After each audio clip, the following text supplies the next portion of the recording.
I don't know if it's a willow tree or what, but like the curtain parting and the flamingos and the, you know, the like frogs, wah, wah, wah, wah. Like, I love it. Yeah. Yeah. And also, ooh, ouch. What others might deem stupid shit, you know matters. You know it's worth talking and thinking about, and so do we. We're sisters Tracie and Emily, collectively known as the Guy Girls. Every week, we take turns rewatching, researching, and reconsidering beloved media and sharing what we learn. Come overthink with us, and if you get value from the show, please consider supporting us. You can become a patron on Patreon or send us a one-time tip through Ko-fi. Both links are in the show notes. And thanks.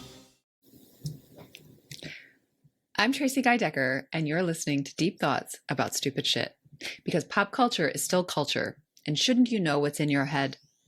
Today, I'll be bringing my deep thoughts about the 1989 animated classic, The Little Mermaid, with my sister and with you. Let's dive in. And this is one of those foundational texts. So I don't have to ask you if you've seen it, but like, what's in your head about The Little Mermaid? Give me the highlights. Like, I don't need every single thing because we only have an hour,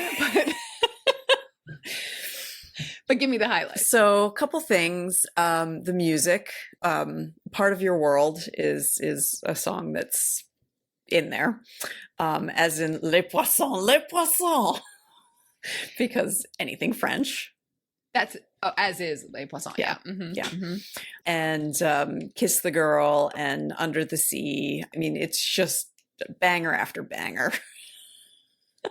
So I've got that in my head. I know that I loved it as a kid. And then I read, after having seen the movie, I read the original Hans Christian Andersen story, which broke my heart. And I wasn't sure how I felt about how Disney had changed it. I really have a strong memory of our stepfather took us to see this movie in the theater, and him getting teary-eyed at the end about like this, you know, mermaid daughter being gone forever because she marries a human. And now as a parent watching it is like, well, I haven't seen it recently, but like now as a parent thinking about that moment, I'm just like, yeah, I don't know if I would be teary-eyed. So, just because King Triton is kind of an abusive father, and you know, it's her leaving is an escape, not a triumph. Anyway. Okay. I'm not sure I would agree with that characterization. Yeah. But all right. Yeah. All right. And then, of course, Ursula, who is just iconic. She's just an amazing character. So yeah, there's a lot in there. I mean, that's just off the top of my head. Okay. So why are we talking about it today? I mean, it is a foundational text, but it is a foundational text. And like you, I also associate it with our stepdad. A lot of our movies, regular listeners know, a lot of the movies that we talk about, we associate with our dad. This one definitely has strong associations with our stepfather. I loved this movie so much, like so much. The music, just all of it. And when my daughter was born, she's 12, and we were starting to, like, you know, when she was little, and we would use the TV to like distract her so I could, you know, use the bathroom. Mm-hmm. You know, thinking about what to put on for her, like this one, I actually put the kibosh on because I didn't like at least the surface messages, right? That this child gives up her voice for a man. So my daughter actually still has never seen it. And I also, and I had kind of like just pushed it away for a long time.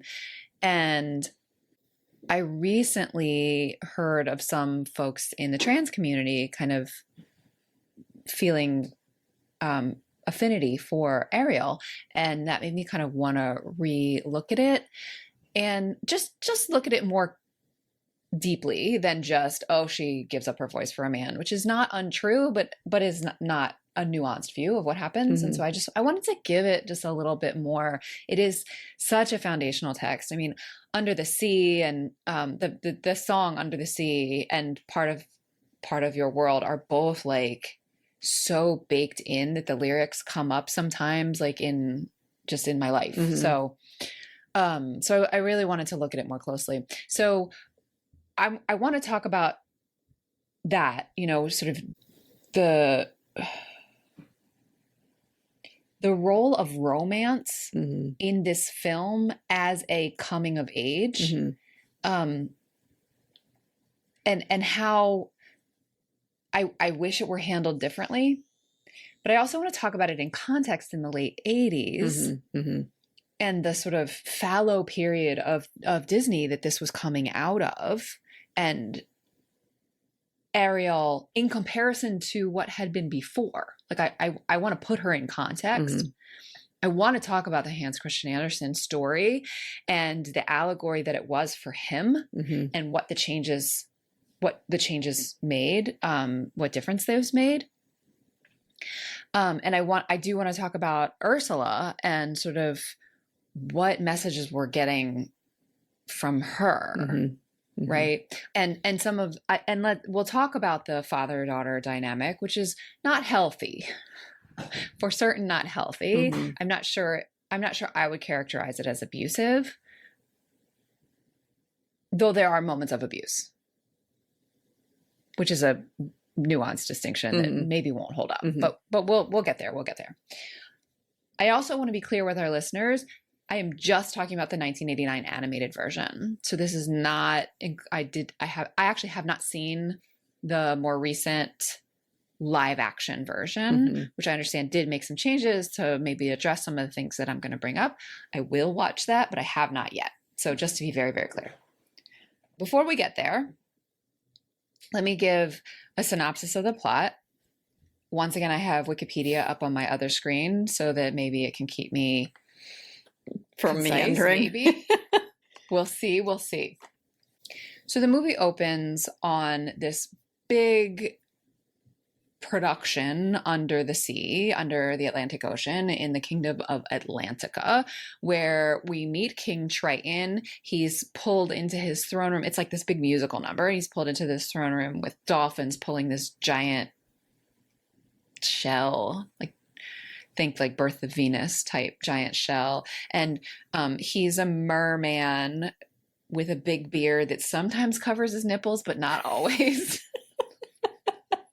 I was surprised by the number of visible male nipples in this movie, to be honest. Well, that's the thing. King Triton can get it.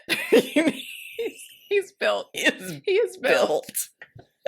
Yeah. Anyway. He's very much a mer-daddy.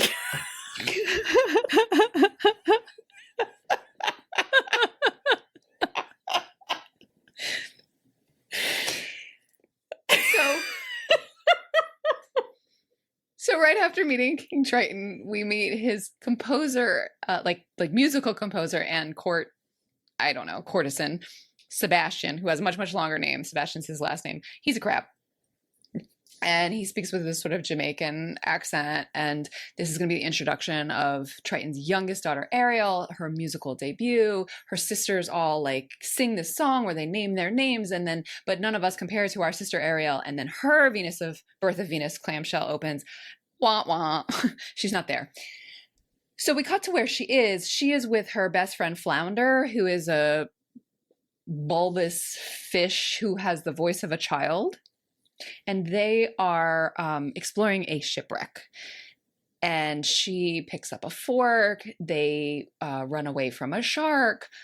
They go and find up to the surface and find a seagull named Scuttle to identify the human stuff that she has gotten from the shipwreck, including a fork and a pipe, which he misidentifies as I can't remember what he calls the fork, but the pipe is a snarf plat, which he like blows into and says it's a musical instrument. Isn't it like a dingle hopper or something like that? Yes, that's it, a dingle hopper. And the fork, the dingle hopper, he says is a hairbrush, and that humans use it to style their hair. So Ariel remembers she was supposed to be at the music thing. We see her in the throne room. She's apologizing. She's being reprimanded. Flounder tries to defend her with the fact that they were running from sharks and accidentally names that they went to see Scuttle with the human stuff. And the Triton is like super freaked out. Like clearly he's dealing with some old trauma, unhealed trauma, because he's like forbids her from going to the surface because the humans are barbarians and they're dangerous, and it's like clear fear response from King Triton. And Triton and Sebastian are speaking after Ariel has left, and Sebastian is tasked with overseeing Ariel to make sure that she stays safe.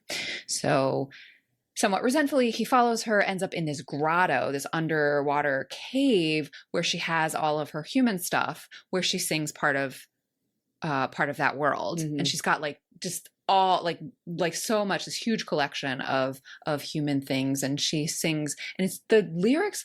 I want to stress the lyrics are so delightful, like with the insertion of like, she struggles over the words for things that mer people don't have, like feet and legs and burn. Like, what is a fire and why does it, what's the word burn? Which is it just works. It's Howard Ashman, isn't it? Yes. Yeah. Yes. Ariel ends up at the surface one night. A boat goes over the top of her grotto, so she goes up to see what it is, and it's a royal boat where there's a birthday celebration for Prince Eric, that she kind of like climbs up on the edge of the deck, like hanging off and like watches, and she sees him interacting with his dog Max, sees him, Prince Eric, interacting with his dog Max, and she is smitten with him. Enter a hurricane. I mean, okay. And the ship is tossed, and because of the fireworks that were on board for the celebration, like the ship is destroyed.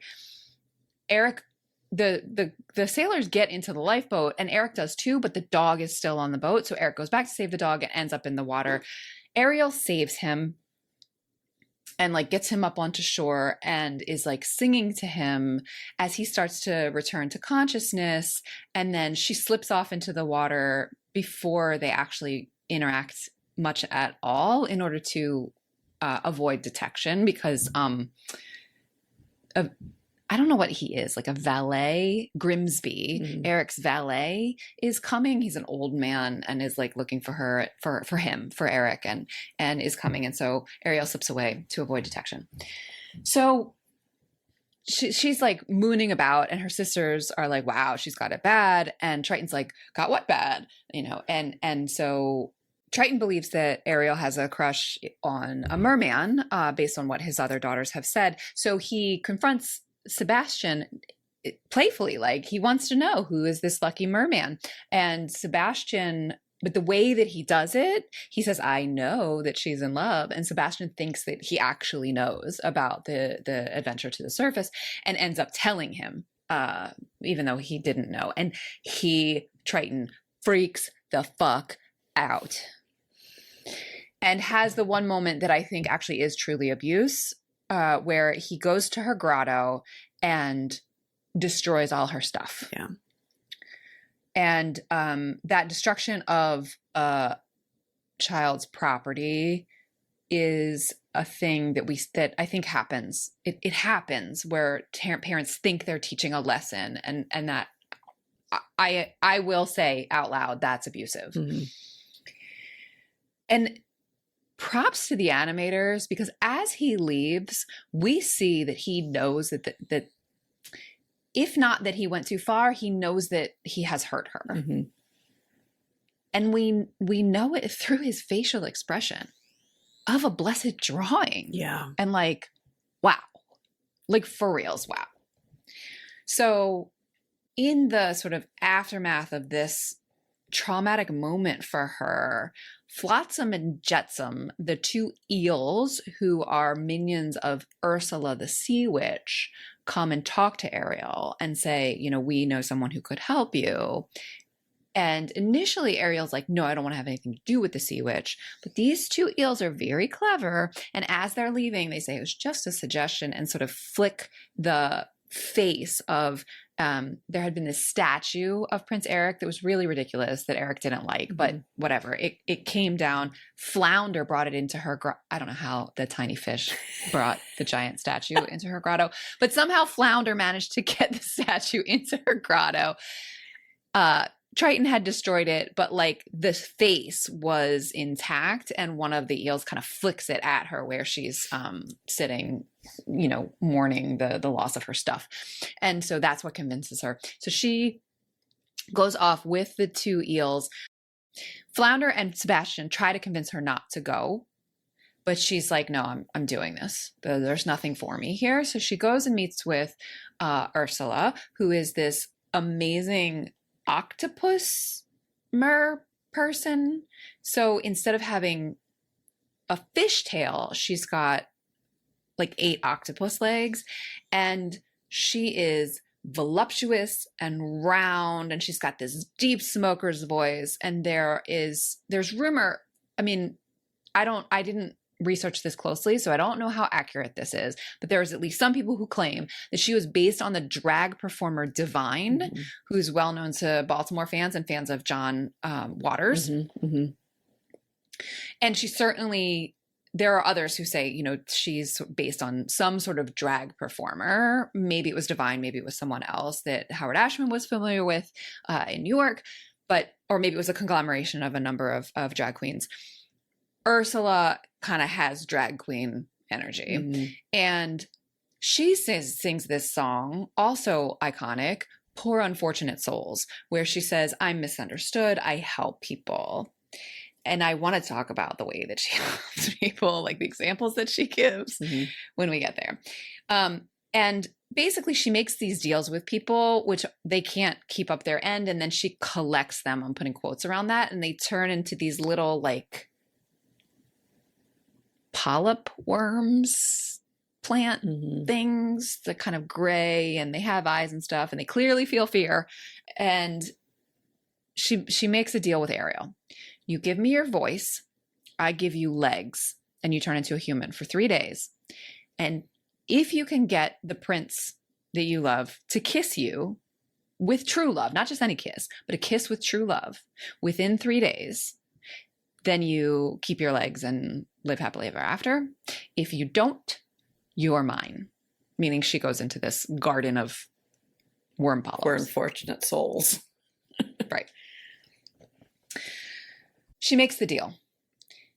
There's this awesome dramatic scene where she sings, and Ursula sort of extracts her voice as like this golden light that she then puts into a little shell that she wears around her neck.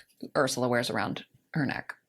And immediately turns her human so that she's like gasping for air. So Flounder and Sebastian like rush her up to the surface.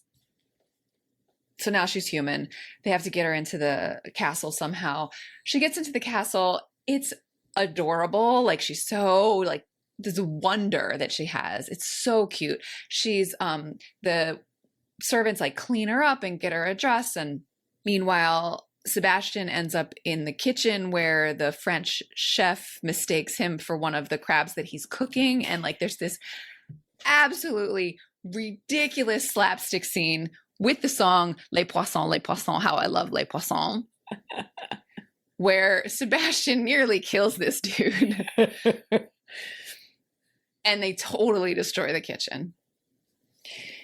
Then they're having dinner, and Grimsby suggests that Eric take Ariel on a tour of the kingdom. So they do that the next day, and in sort of a montage, we see him like really enjoying her childlike wonder and like curiosity and adventure as they go around the kingdom. Oh, meanwhile, I forgot to mention, when he first meets her, he thinks maybe she's the girl that saved him, who he's decided he's in love with and is going to marry. But no, she can't be, because she can't talk. Sing.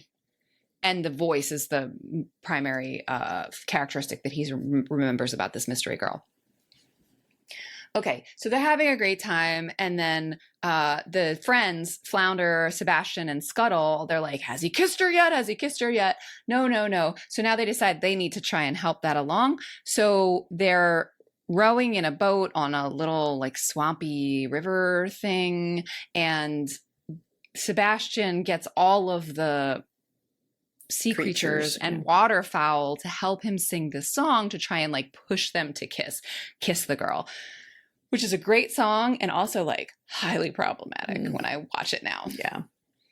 They're about to kiss, but then get interrupted by Flotsam and Jetsam, who tip the boat over. Ursula's watching and she's like, you know, she can't let the deal be a deal. So she decides she needs to intervene. So the next morning, Scuttle comes in, Ariel's sleeping. Scuttle comes in and says, I heard the great news. The prince is getting married. The whole kingdom is talking about it. Way to go, kid. And so initially Ariel's like, oh, this is great. This is so exciting. What's happening? And she like runs to find out. And Eric is sort of, she's up on like a mezzanine and she's looking down, and Eric's with this other brunette woman. Ariel has red hair, who has her voice. And he's very excited. He wants to get married today. The ship leaves at sunset. And she freaks out. And there's this one moment that, again, just props to the animators. There's this, when she realizes what's happening, she like turns away from the scene with her back to this column, and she kind of flaps her hand a little bit. And it's just this like, this doesn't belong in the synopsis, but I can't help it. There's this tiny moment. It's just so real. Like it's just one of those like small details that really makes her read as an actual fully formed character who's having emotions. Anyway, she's resigned that like she's lost the deal and she's gonna, you know, become one of Ursula's things. And it's not even that. She's just resigned. She lost her love. But Scuttle is like, what? Still doesn't know what's happened. He goes to the boat and like flies is like looking in the window and sees this woman and sees Ursula in the mirror. So Vanessa looks like a young, slim, beautiful woman to us, but in the mirror we see Ursula's reflection. So Scuttle knows. So he goes back to the pier where Ariel's dejected and says what's happening. So Flounder is going to try and get Ariel to the boat. And Scuttle has been told to stop the wedding, and Sebastian goes to get Triton. So another slapstick scene where the creatures work to try and disrupt the wedding. And the shell holding the voice gets sort of pulled off of Ursula's neck, Vanessa/Ursula's neck, and Ariel gets her voice back. And just as that happens, Eric's he's kind of like hypnotized, and that breaks, and he sees Ariel and he remembers her and he realizes that they're the same person and that they're in love with one another. And just as they embrace, like the sun goes down and her legs turn into a fishtail again. And Ursula says, it's too late. I've won. And she scoops up the mermaid and goes down into the sea. Triton confronts her. He tries to destroy the contract, but he can't because it's a valid contract. So Ursula convinces Triton to take Ariel's place. He does. He signs the contract to take her place. He turns into a little polyp. Ursula takes Triton, right? It is. Or trident. Yeah, that's the word. Ursula takes Triton's trident and like grows to be like ginormous, like I don't know, skyscraper big. And is like, she's wreaking havoc. Eric manages to actually hurt her with like the prow of a giant shipwreck that he steers into her gut and kill her. And so once she's been killed, all of the polyps turn back into mer people, including Triton. And then we see Ariel kind of watching the humans on the shore. She's on this like rock just out of the water. And we see Triton watching her from a distance. She doesn't know he's watching. And he's talking to Sebastian. And they're talking about how,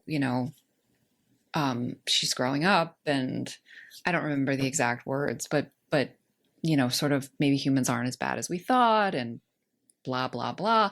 Triton says there's only one problem, and Sebastian's like, or one problem left, something like that. And Sebastian's like, what's that? And Triton says, just how much I'm going to miss her. And then he sort of holds his trident just on the surface of the water, and this golden light goes over to Ariel, and her tail is transformed into legs. And then she looks back at him and smiles, and then she sort of walks off in this shimmering white gown out of the surf and greets Eric. That's when they kiss. And then that like immediately cuts, same scene, but wearing wedding clothes.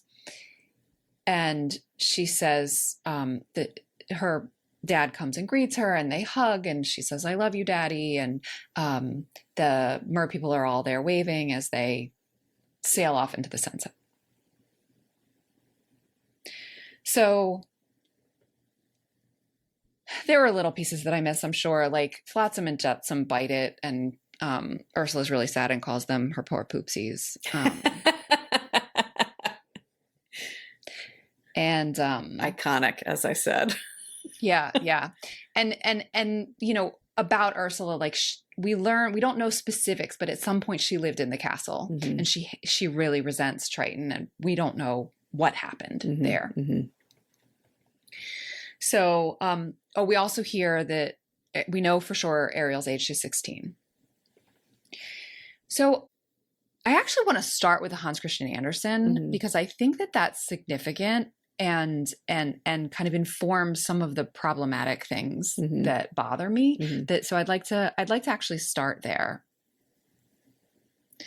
So Andersen's story of the Little Mermaid, basically the same story, a mermaid who falls in love with a human prince and gives up her voice to the sea witch in exchange for legs. But the prince does not fall in love with her. Mm-hmm. He falls in love with another human woman. And the mermaid sisters give her a way out. They say, if you kill him, you can come back and live with us and remain a mermaid. But she can't bear to hurt him. I thought it was like kill him and the other woman. Oh, I don't know. I didn't reread it. So I just read a synopsis. Because I remember it being like, what I appreciated about it was that it did show like what selfless love really is. Like she couldn't bear to kill him, but she also couldn't bear to hurt him by hurting his love, because she does love him. So instead, she takes the mermaid's death. Oh, that's the other piece of the deal, was that humans have a soul which live on mm-hmm. after their death, but mermaids don't. Mer people become sea foam, mm-hmm. and that's the only way in which they live on. So she chooses the mermaid's death and becomes sea foam. And it's sort of an open secret that Andersen was in love with a man named Edward Collin. I don't know if the V is pronounced or not. And that this fairy tale was a love letter mm-hmm. to Collin. And they remained friends after Collin got married to a woman, mm-hmm. and Andersen remained friends with him and his wife. But so this was sort of his love letter to him. And so when I think about it that way, and this love that our Ariel has, and the ending that we get, the Disneyfied ending that we get, mm-hmm. Andersen lived in a time where he couldn't even imagine a happy ending for himself. Yeah. And so the fact that a happy ending for this unrequited love was given him kind of posthumously, like that feels redemptive to me for this story that in my sort of angsty 20s, I rejected. On the other hand, the story that we received was not like, we didn't have that context, right? Like I didn't have that when I was, how old was I in 89? 13. you know, I didn't have that sort of unrequited gay love from whenever Andersen lived. I had this 16-year-old in 1989 who the movie, I mean, in some ways it really gave me a lot, right? Like Ariel is curious and autonomous and like brave. She rejects patriarchy in a lot of ways. She rejects what's expected of her. She has a gifted singer, but she's not really interested in singing in this stupid court production that her dad is putting on. You know, she bucks against this parent who, because of his trauma, is stifling her. So on the one hand, it gave me all of that. And then immediately made romantic love and marriage the focus of all of that. So the reason why when you were asking me what I remember about it, and I said, like, it's important to me to look at it as this young woman who escapes an abusive parent, because it is a very common pattern, particularly for young girls, where if they are in an abusive family of origin, a lot of times it can seem like the fastest and easiest escape is through a relationship, a romantic relationship, particularly if you're an attractive young woman. And that's something I think is important to note in this film. Now, Triton clearly loves his children. He loves his daughters. He loves Ariel. He means well. He does. But that does not preclude abuse. Agreed. Yeah. And he's also clearly traumatized, which does not preclude abuse. But the fact that, and again, this is as the story as received, is, you know, she doesn't actually know Eric. Right. Her father has made it clear that there is nothing for her under the sea, because all the things that she cares about have been destroyed. And she's going to be, like, you know, forced to be in these musical productions she doesn't care about and do things that she doesn't care about. And so Eric seems like an escape. I mean, particularly the way it all goes down, like she's making the bad decisions a 16-year-old makes when it seems like you don't have other choices. And then the fact that Triton says, you know, there's only one problem, is how much I'm going to miss her, and like gives her this, also feels abusive, because it's just like, instead of being like, okay, let's figure this out. You're 16. I believe that you care very deeply for this boy, but you're 16. You've known him 3 days. Let's slow our roll. And instead it's like, okay, you're his problem now. And I know that is not what anyone was going for with this movie. But that is the way that patriarchy looks at romance. Yeah. Well, exactly. Like I feel like, I guess I'm holding our filmmakers more accountable than the character of Triton, I guess, in this moment, because why did it have to be either or? I mean, and again, patriarchy, white supremacy, both hinge on an either or, right? But from the beginning, like, part of what I think we're meant to see as Triton's error is his binary, that humans are bad, period, full stop. And that's, and we're shown that that's not true, right? Eric makes some selfless choices when he is fully himself. And so the movie shows us that his binary is false. And yet her reward, like our reward, is another freaking binary. Mm-hmm. It's another either or. Mm-hmm. Mm-hmm. And so I don't disagree with any of your characterizations. I want to like go a little more meta Mm-hmm. and say, like, is this actually the character's fault? Or is it the writer's fault? Yeah. Yeah. Well, it's also,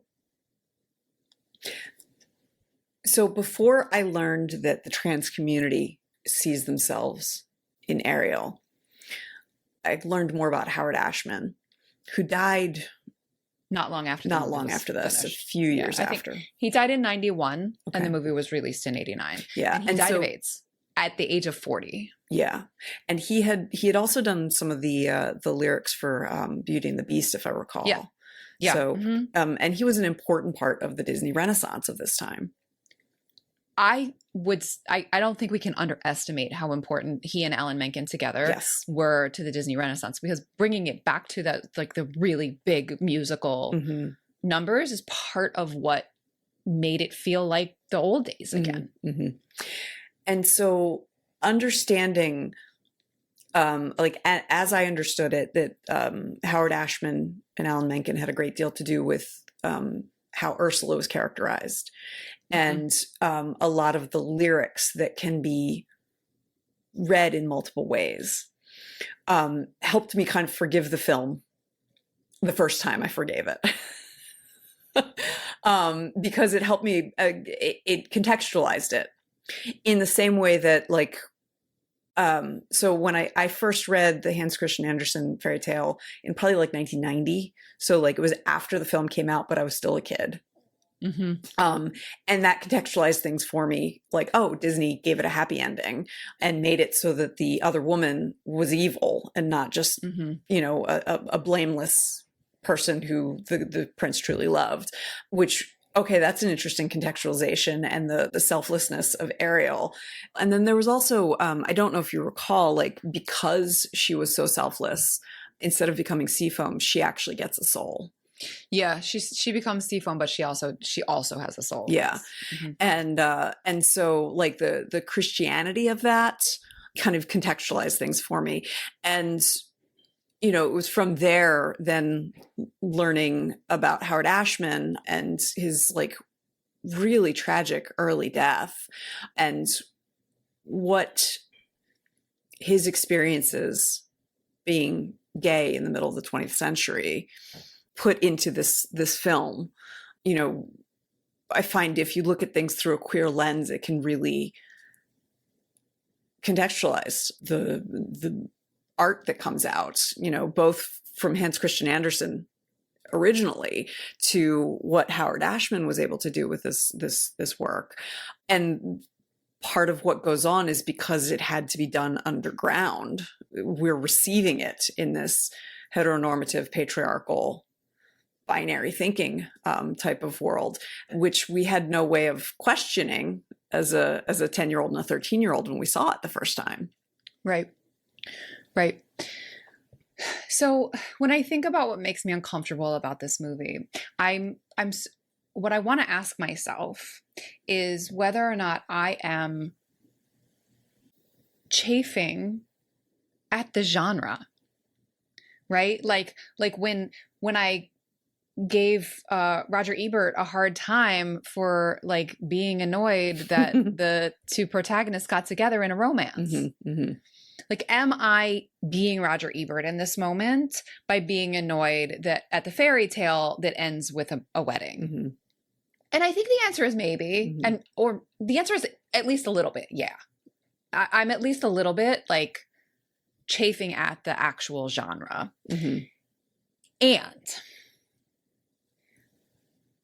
I feel like there potentially are ways that we could be true to the genre without the actual wedding bells. Like the pairing, I don't think that I could avoid the pairing. Well, unless it was Hans Christian Andersen. Look at Princess Bride. That is true to fairy tales. Yeah, and there's a pairing, but there's no wedding. There's no wedding. Right. So I think it's like it's a yes and in this one, in terms of like what I'm chafing at. And even when I think about the context of the gay men involved in its creation, the trans folks who have taken this on and like think of themselves as mermaids, which I think is actually really pretty cool. That's lovely. Yeah. That, you know, because Ariel is fascinated with humans long before she ever sees Eric. And I think that's really important. And also, like, it's disappointing to me because she is fascinated with humans long before she sees Eric, that Eric becomes the sole focus of her new life.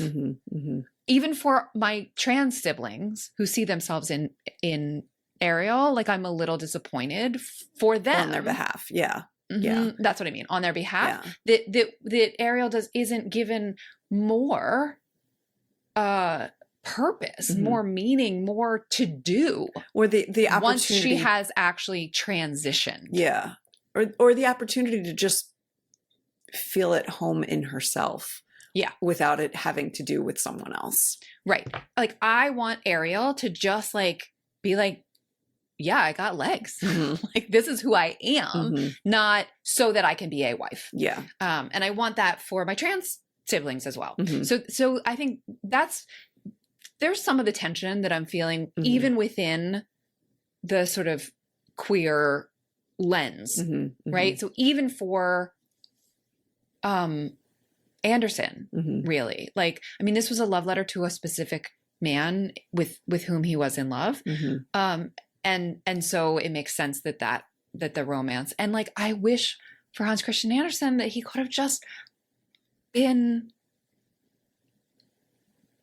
comfortable in himself and know that he has a soul, you know? And, I don't know. So, and not without know that he has a soul without having to sacrifice himself, without having to fall on the sword of unrequited love. But I don't know. That's neither here nor there. I'm getting a little fanciful. So let me bring it back down. I want to talk about consent in this film, because the kiss the girl scene, like, I read one commentator who really defended it hard and was like, well, she gives consent through Sebastian, like by proxy. To which I say, no, honey. She didn't have her voice, but that didn't mean she couldn't communicate, because she communicated with him in other ways.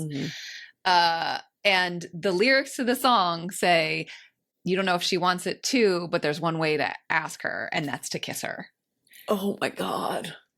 No. No. He asked her questions and she responded non-verbally. Like, that's a thing.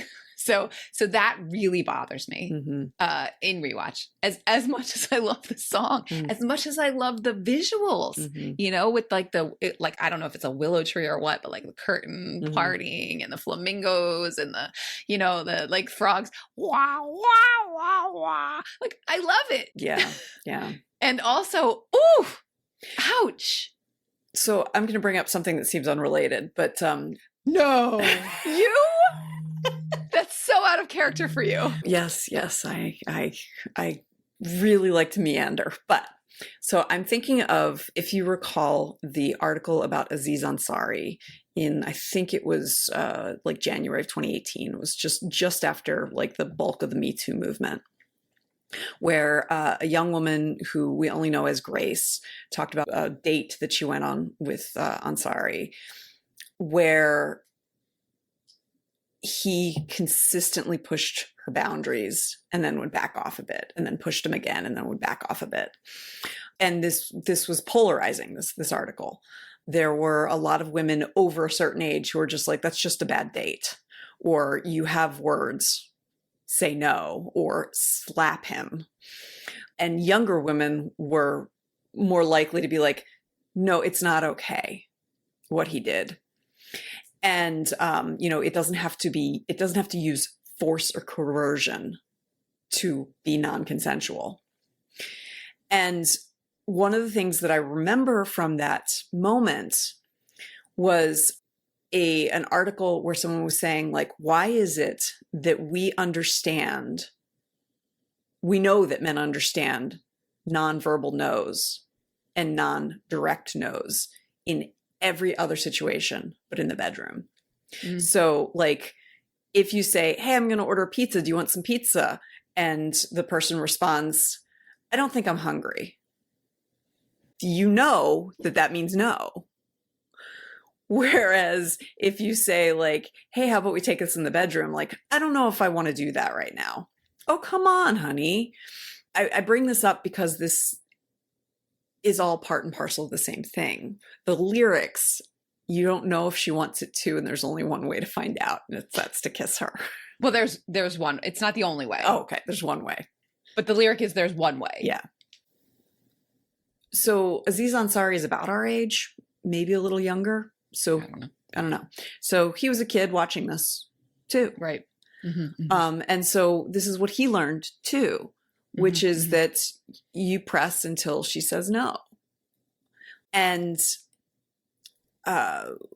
in terms of that situation, like I look at him differently, mostly because he wore a Time's Up pin, and very much made his reputation on being an ally.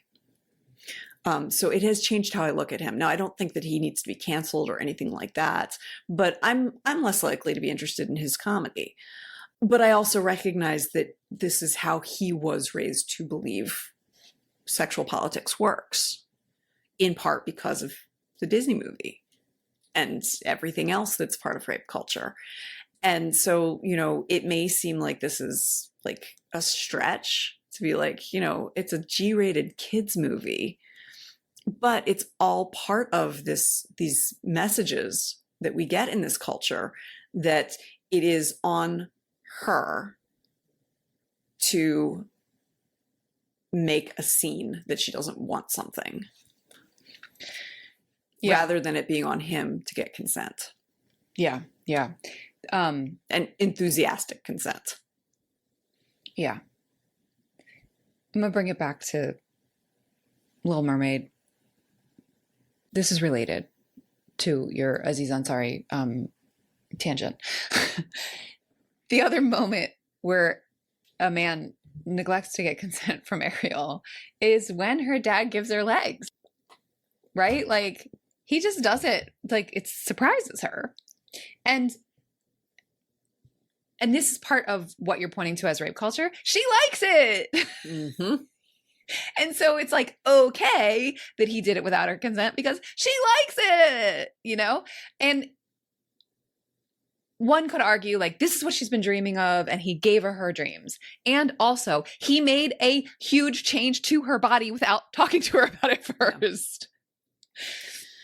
Yeah. So I think that like the underlying messages, regardless, like surface level, like maybe there are analogies that would change the context or change my perspective on in that particular interpretation. But surface level, what the 10 and 13-year-old got, this lack of consent was like not just okay, but celebrated. Yeah. I see that also in the way that we look at, especially women, in terms of romance, is that men know what women want and they give it to them without discussing it with them. So right. The entire idea that a proposal should be a surprise and this big romantic thing, instead of it being a conversation between equals about the importance the rest of their lives. Yeah. Of their future. Yeah. So you see that all the time. Like there's a movie I remember seeing a long time ago where the husband like bought a house for the wife. Oh. And I remember just like, absolutely not. No. Yeah. So, and that's a similar sort of thing. Like, well, daddy knows best what's for her. Mm-hmm. So like she had to convince him, but now that he's convinced, he's going to give her what she wants. Right. On his timing. Yeah. Yeah. So, okay. I need to talk about Ursula and the Poor Unfortunate Souls song, and I need to talk about fat phobia in this movie. Mm-hmm. So the contrast between Ariel and Ursula is like really significant, right? So we've got this young thin, pretty protagonist who's childlike, innocent, virginal, and then this round, voluptuous, older, sexual villain Mm-hmm. who's heavily made up, who might be a drag queen. Mm-hmm. And like the sort of, And she's again, bosomy, isn't she? Like, yeah. She's got, yes, she is voluptuous.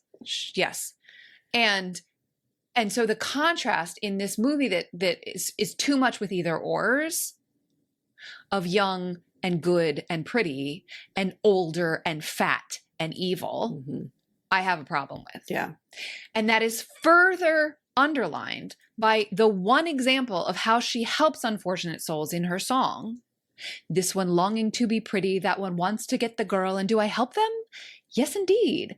And we see the fat mermaid who wants to be pretty is made thin. Mm-hmm. And the scrawny merman who wants to get the girl is made, like a gym bro Mm-hmm. in her little magical, like, visual. And so, like, this voluptuous, highly made up, sexualized older woman totally buying in to the fat phobia that the movie is having us view her with. Mm-hmm. And like, I didn't see that at all. Not when I was 13, not when I was 23. I'm not even sure I would have seen it when I was 40. But watching it now, Mm-hmm. I'm like, holy cow, that is not okay. Mm-hmm. Mm-hmm. Like, so not okay. And I don't know that I have like any more to say about it except for like, wow, y'all, there's some serious fat phobia in there. Mm-hmm. And ageism and what's the word? Like a demonizing of sexuality. Mm-hmm. That's why having her as a drag queen is a problem. It's a demonizing of the sexuality. I needed to articulate it in that way. Mm-hmm. That, like, it bothers me now that I'm watching it, and it bothers me that it didn't bother me or in earlier viewings. Mm-hmm. Like, that just reminds me like how internalized all of those things are in our cultures and in myself. Mm-hmm. So, and while we're talking about that scene with poor unfortunate souls, through that scene and others, sort of, this movie does pass Bechdel. There are at least two women or female characters with names who talk to one another. Ursula and Ariel talk about Eric, but they talk about other things as well. Mm-hmm. So it just as an aside, because we always talk about Bechdel. Mm-hmm. So that there's the Bechdel moment. So the fat phobia that is inherent in this villain, this fat villain, like the fact that when she gets the power that she's looking for, she grows enormous, Mm-hmm. feels like another sort of symbolized fat phobia, Mm-hmm. like another way in which like we communicate, we telegraph evil, Mm-hmm. is in exaggerating the fat bodiedness Mm-hmm. of the Mm-hmm. fat villain. Mm-hmm. Something that just occurred to me. So we prize thinness, we prize virginity, and we vilify sexual experience and fatness, which is another way of vilifying mothers. Yeah. And pregnancy. Pregnancy, yeah. Mm-hmm. And it got me thinking about the fact that, like, so I don't know if Alan Menken is gay. I know Howard Ashman was. I don't know either. But it got me thinking, like, were there any queer women involved in the making of this? Yeah, I don't know. I do think that the primary animator on Ariel herself was a woman, Mm-hmm. I think. Mm-hmm. But I mostly it was men making this movie. Yeah. Mostly it was men making this movie. So one thing to note, to like put into the cooker on this, there is another fat-bodied woman in this film, and that is the woman who takes care of Ariel, when she first comes into the palace, she's like a servant of some kind Mm-hmm. who is like, we'll just get this washed, like the sailcloth that she has Mm-hmm. wrapped herself in. She's not vilified at all. She's also not at all sexual. Mm-hmm. Like she's just kind of matronly. So in the feminine archetypes, she is the mother. Mm-hmm. But I think that's, I just wanted to name that. Like there is another fat bodied character. And then that's interesting because like, if you are motherly and fat bodied, then that's okay. But if you dare to be sexual and fat bodied, that's evil. That's evil because you're not being a mother. Yeah. Yeah. I think that's right. It's also notable that Ariel has no mother. Like we don't know. We don't know. We're not told like, you know, did she spring fully formed from Triton's head, or like was there a mother who's now absent? Like we don't know. Mm-hmm. So that's another piece I think of this when thinking about gender that's missing. Mm-hmm. Like what's the word I'm looking for? Like one can feel the absence of a mother in this. I think if there had been a mother in this whole thing, like the whole thing would have gone down a lot different. Like, oh gosh, yes. I'm sorry, honey, you're 16. Why don't you date him for a while? Anyway, so I think those were the big things that I wanted to make sure that I spoke about. Mm-hmm. I think that we can and maybe will do another episode to talk about the live action one where Ariel is played by a Black actress and like some of the folks, white folks who lost their minds when she was cast because it wasn't realistic because of course mermaids all have white skin.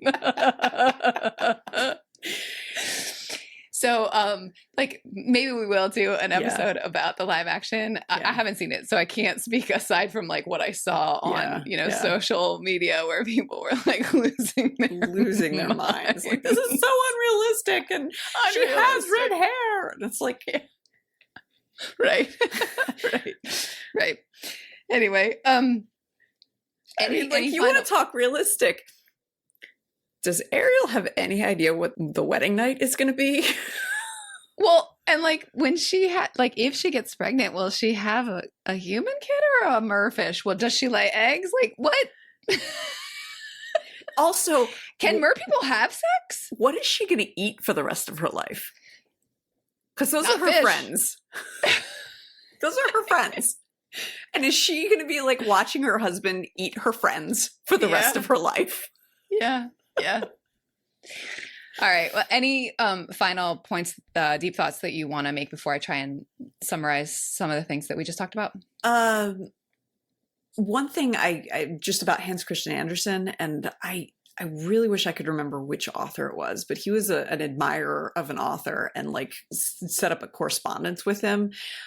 And I think Hans Christian Andersen was neurospicy. Like they didn't have any way of detecting that at the time, but he was like he invited himself to this other author's house and like just stayed there and was like the world's worst house guest. Oh my gosh. And this poor other author was like, how do I get rid of him? That's so funny. And so like learning that was in some ways endearing. And also kind of helped me better understand like how he channeled like his own anguish into this story and other things that he'd written. And the one other thing, so the same book where I read the Little Mermaid, there was a little bit of biographical stuff about Andersen. One of the things saying he had this really beautiful voice as a little boy, but then his voice changed and he couldn't sing anymore. And I was 10 or 11 and did not have any idea what the hell it was talking about. I was like, oh my God, did they go to a doctor? Oh, I had no idea. Poor Poopsie. So yeah. So I have some fondness for Mr. Hans. Okay, let me see if I can summarize some of the things that we talked about. So I think I take issue with some of the things that show up in this film. And ultimately what I'm taking issue with is patriarchy. Like, I think I need to just name that, because I don't believe that the movie makers were, you know, on the cutting edge or ideologically like out there, right? Like they were giving us media that like made our stepdad cry, right? He ain't a crier. Just for the record, y'all, he's not a crier. So like they were tapping into something that was in the culture. They weren't they weren't giving me something that wasn't already there. They just packaged it in a new way. So what I'm ultimately taking issue with is patriarchy. And the pieces specifically that show up in this film that bother me are the sexual politics around consent. They're the primary focus on romantic pairing as some sort of like proof of worthiness for women in particular, and the ways that in this film that manifests as like a redirection of a really like curious and alive and interesting and driven girl into a wife. And I want more for that part of your world kid who's like wants to, you know, who thinks about the girls on land, sick of swimming, ready to stand. Like, I want more for her than to just stand at the altar. Like when she was ready to stand, it wasn't at the altar. So those are some of the things that I take issue with. When I zoom out and look at this story from its origins of Hans Christian Andersen in love with another man that was completely forbidden and just not happening, and the way that he wrote himself into a Little Mermaid who was in love with a human, and, you know, sort of, it was a selfless love that he sacrificed himself for. And thereby sort of wrote himself a soul, which just breaks my heart that he thought maybe he didn't have one. Yeah. It sort of opens up channels of fondness that had closed for me. So I think that's important. Also recognizing that my trans siblings see themselves in Ariel as this person who's just not at home in her own body and longs for a different kind of existence and is able to find it, also opens up channels of fondness for me. So those are things I want to name. In terms of our analysis, some of the things that we talked about are especially around sexuality and being desirable and not being fat, because those two things go together. And the ways in which sort of fatness is vilified, especially if it is sexualized. And the only way that it's okay for a woman to be fat is if she is also nurturing. That we see in this movie through the characters of Ursula, the sexualized, fat, evil woman. And I don't remember her name if she has one, but the fat servant who helps take care of Ariel when she first comes into the into the castle, who also interacts with the French chef, who is, you know, she's great. She's benevolent. We're meant to like her. We talked, I mean, I also just name, like, this movie was part of the Disney Renaissance. The music is amazing. Oh God, yeah. We lost a huge talent when we lost Howard Ashman to AIDS in 1991. He was the Lin-Manuel Miranda of his day, right? Like, he was revolutionizing, like taking the old tropes and like making them new for a new generation to sort of fall in love with the heroine, to like tap our feet at the showstopper, to like feel the huge emotions at the denouement. Like, he gave us that, and the music, the actual music and the visuals still entertain like crazy. And the animators, like the animation, they weren't cutting corners. So they took it back to sort of the high art that it had been when Walt Disney was alive with this film. And there are moments that, a couple of them I called out specifically, that where we see the humanity in these characters through the work of the animators, not the voice talent. Whether it's Triton's remorse that we see on his face after he has done this abusive act of destroying her stuff, or in Ariel, like her face and like her body language when she realizes that Eric is going to marry Vanessa. Those are two specific moments that I called out. There are many others. I think you brought it with Aziz Ansari, you brought in some contemporary examples of like, if we iterate the sexual politics around consent out to their logical conclusions, you brought in contemporary examples. And what else? What am I forgetting? Just the fact that this film, whether or not we hold the character of Triton responsible or the filmmakers responsible, the film is showing the pattern of a young abused child looking for romance as a way out of an abusive family situation. And that, like, it's so common that I'm not sure how the filmmakers were thinking about it, if they were at all. Yeah, maybe not at all, because it is so common. Yeah. Cool. Well, this is one that it didn't surprise me because I already was, like I said, I wouldn't let my daughter watch this film. Mm-hmm. So I already had sort of a sense that like there was a lot problematic in Mm-hmm. it. So it didn't surprise me, but it still hurts. Mm-hmm. I loved this movie so, so deeply. Yeah. I still love the music.